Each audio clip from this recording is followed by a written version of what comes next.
Hello friends, welcome to editorial analysis by simplified civil services. आज 11 अक्टूबर को एक article discuss करेंगे। आज थोड़ा लेट हो गए हैं, उसके लिए आपसे माफ़ी चाहूँगा, पर जो आर्टिकल डिस्कस करेंगे यार बहुत अच्छा आर्टिकल डिस्कस करेंगे। रतन टाटा के बारे में बात करेंगे, उनकी लीडरशिप के बारे में बात करेंगे। यह आर्टिकल आपके GS4 एथिक्स के पर्सपेक्टिव से बहुत इम्पॉर्टेंट है। हो सकता है कि डायरेक्टली आपको नाम ना पूछा जाए, लेकिन इस तरह का क्वेश्चन फ्रेम किया जाए कि उसमें सारी क्वालिटीज़ जो रतन टाटा जी की है वो रिफ्लेक्ट हो रही हो। सो आपको इनडायरेक्टली क्वेश्चन आ सकता है। और बहुत विजनरी लीडर थे, तो नेहरू जी की जगह अब हम रतन टाटा को भी यूज़ कर सकते हैं अपने ऐसे में, इंट्रोडक्शन में, है ना, और एथिक्स में भी। सो काफ़ी इंपॉर्टेंट आर्टिकल है, कंप्लीट आर्टिकल लिखने लायक है। अगर आप चाहें तो लिख सकते हैं, नहीं लिखेंगे तो आपका ही नुकसान होगा, लेकिन एटलीस्ट इसकी PDF अपना सेव करके रख लीजिए। उसके लिए आप हमारा टेलीग्राम चैनल भी ज्वाइन कर सकते हैं, जिसकी लिंक नीचे दी गई होगी। मोर पे क्लिक करके टेलीग्राम चैनल ज्वाइन कर लीजिए। आइए शुरू करते हैं हमारा एनालिसिस। हमारा आर्टिकल है व्हाट सेट हिम अपार्ट। ये आर्टिकल इंडियन एक्सप्रेस में आया है और GS4 एथिक्स मेंस के पर्सपेक्टिव से काफ़ी इम्पॉर्टेंट आर्टिकल है। इसमें हम रतन टाटा के बारे में बात करेंगे, उनकी रिजोल्यूट लीडरशिप के बारे में चर्चा करेंगे। रतन टाटा के बारे में आपको डायरेक्ट क्वेश्चन आएगा क्या? चांसेस ना के बराबर है, लेकिन ऐसे में आप इनकी लीडरशिप, इनकी जो क्वालिटीज़ थी उसे यूज़ कर सकते हैं। GS4 एथिक्स में भी ये एज एन एग्ज़ाम्पल यूज़ किए जा सकते हैं। इवन एथिक्स में आपको कई बार क्वेश्चन ऐसे भी पूछ लिया जाता है कि ऐसे कौन से लीडर हैं जिसको आप अपनी लाइफ में फॉलो करना चाहते हैं और उनकी क्या क्या क्वालिटीज़ जो आपको पसंद आती है। ऐसी चीज़ें आपको इंटरव्यू में भी पूछी जा सकती है।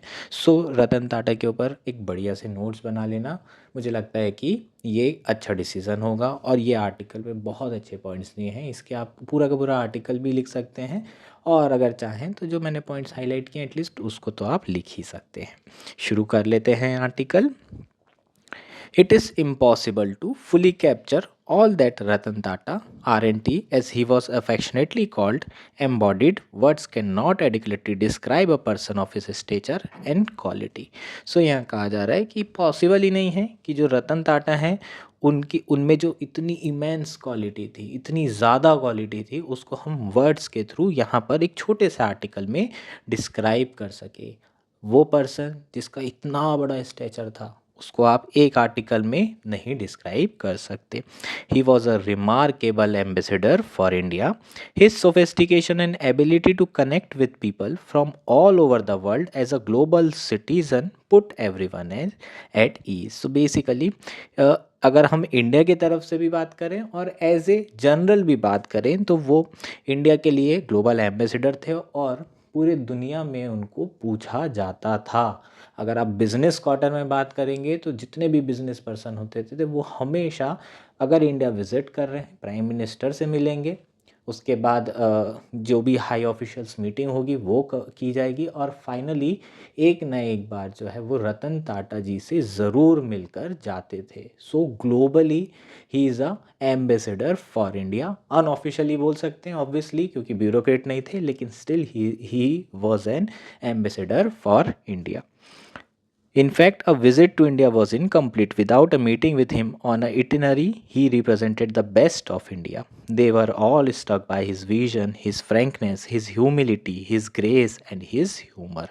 जो भी लीडर आते थे वो उनके विजन को देख करके, उनकी फ्रैंकनेस को देख करके, उनकी हम्बलनेस और ह्यूमिलिटी को देख करके, ह्यूमर को और ग्रेस को देख करके और रहते थे। और इन सेंस एकदम सरप्राइज रहते थे कि यार ये इतना बड़ा आदमी, इतना नाम कमाया है, उसके बावजूद भी इतना सिंपल रहता है, इतना हम्बल रहता है, ये कैसे हो सकता है। तो उनकी पर्सनालिटी, उनका जो पर्सोना था वो बहुत कैरिश्मेटिक था और लोग जो है हमेशा देख करके सरप्राइज्ड रहते थे।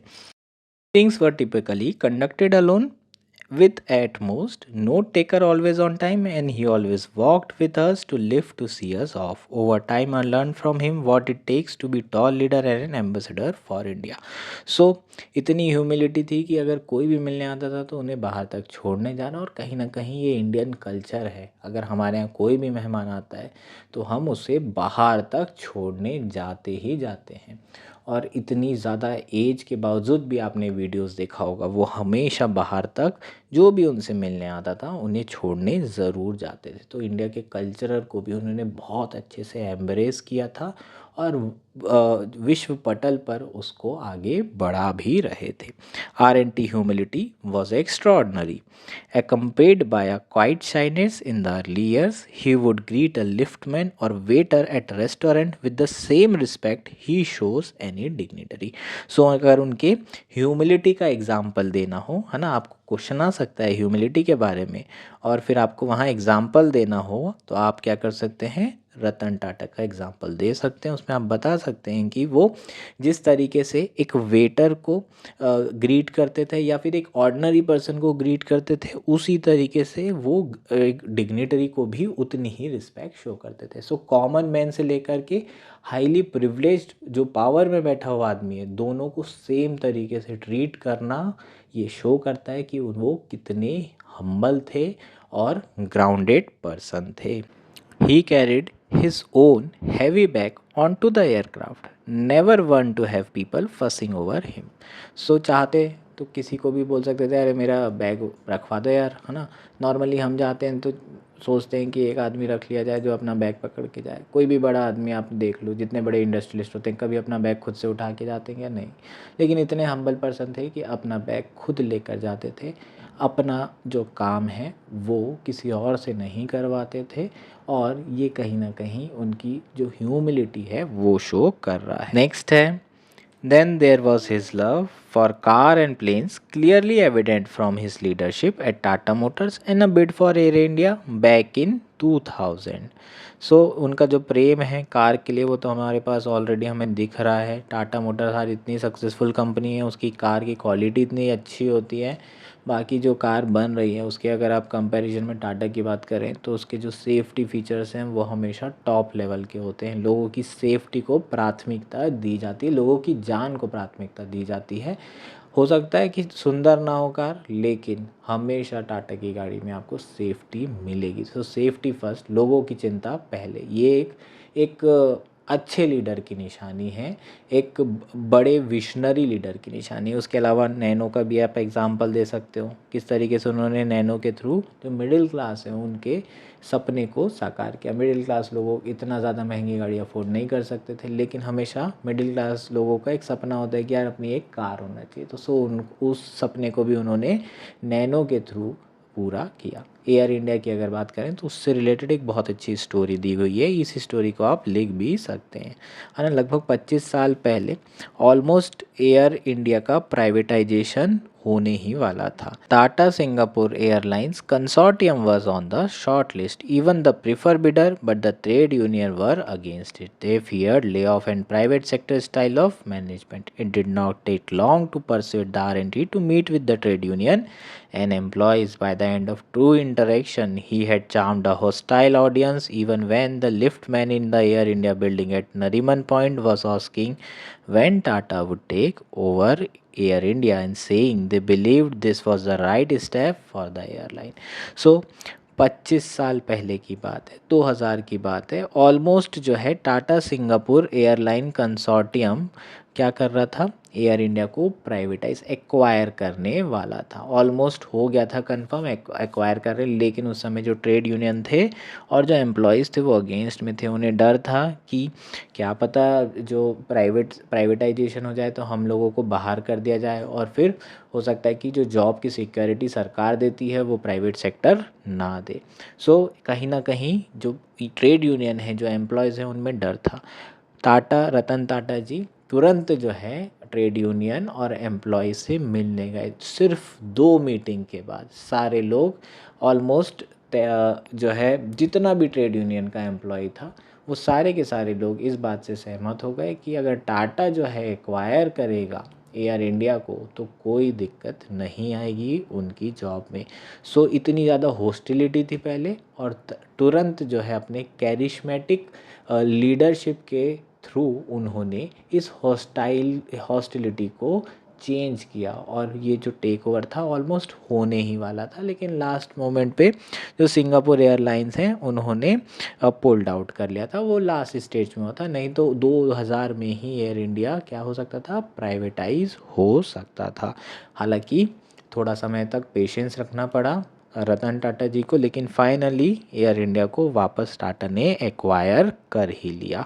सो आप समझ सकते हैं यहाँ पर परजीवेरेंस देखने को मिल रहा है, उनकी लीडरशिप तो देखने को मिल रही है, लेकिन कितना जो है वो उनका प्यार था एयरप्लेन्स के लिए, और कितना उनका प्यार था जो सरकारी एयरलाइंस थी, है ना। इनिशियली ये जो एयरलाइन थी इसे गवर्नमेंट ने नेशनलाइज किया था, थी तो ये इसकी टाटा की थी, इसे नेशनलाइज कर लिया था एयर इंडिया को सरकार ने, अब दोबारा ये टाटा को ही दे दिया गया है। तो कहीं ना कहीं उनका इमोशनल अटैचमेंट भी था इस कंपनी को लेकर के, ठीक। उनके फादर ने ये कंपनी जो है बनाई थी, तो कहीं ना कहीं ये जो इमोशनल अटैचमेंट है वो भी उन्हें फोर्स कर रहा था कि इस कंपनी को एक्वायर किया जाए, और अपने जीवन काल में उन्होंने ये कंप्लीट किया है इस प्रोसेस को, और वो भी सरकार से एक्वायर करना। समझ रहे हो आप कितना मुश्किल काम है, इंडिया में प्राइवेटाइजेशन करना बहुत ज़्यादा मुश्किल काम है, इतने समय तक के, है ना, ये चलते रहा है, एयर इंडिया प्राइवेटाइज हो ही नहीं पा रही। सोचो 2000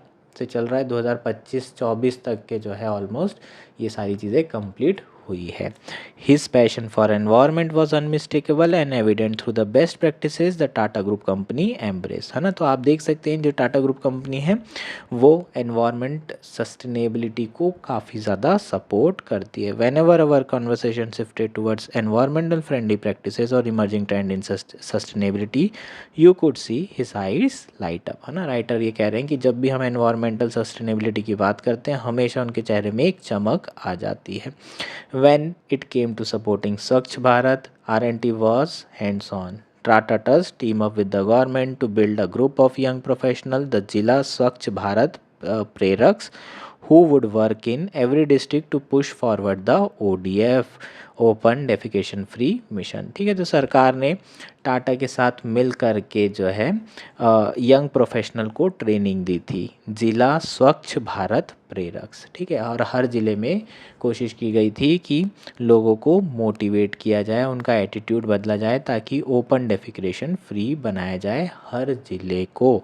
और उसमें किसने हेल्प की थी, टाटा ने हेल्प की थी। और जब फाइनली ये मिशन टेक ऑफ हो रहा था उस समय खुद टाटा वहाँ मिनिस्टर के साथ मौजूद थे।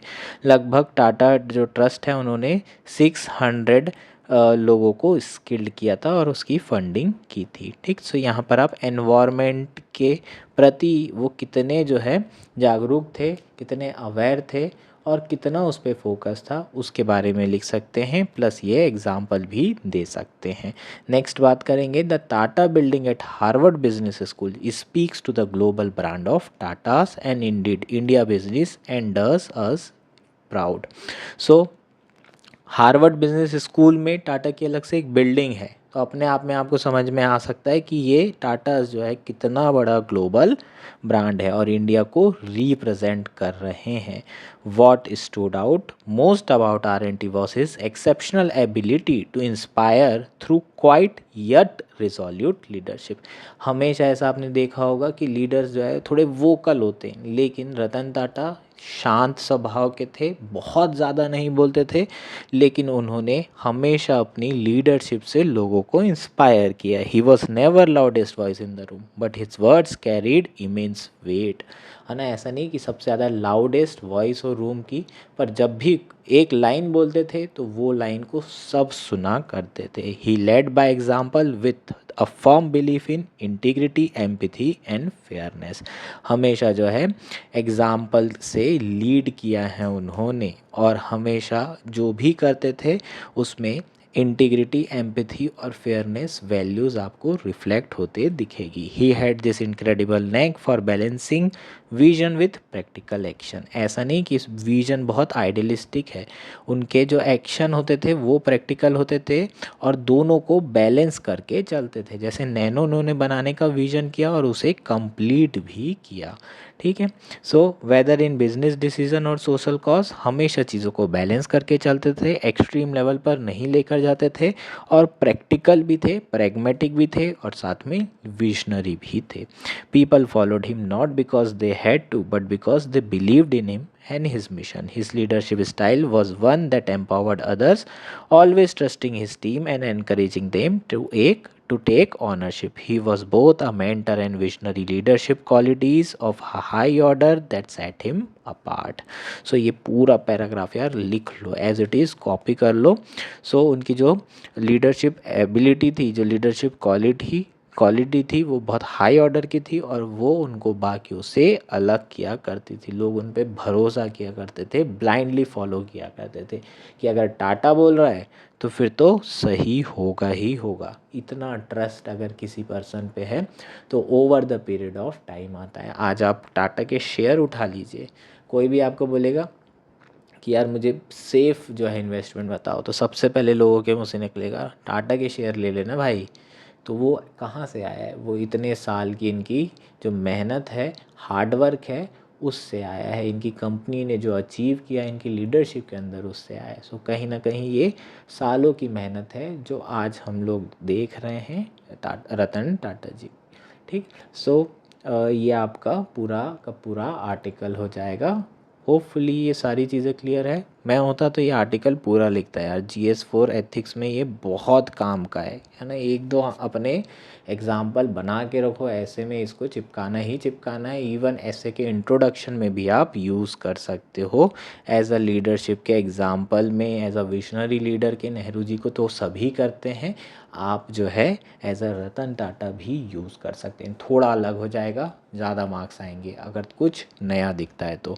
होपफुली ये सारी चीज़ें क्लियर है. That's it for today. Thank you and enjoy your day.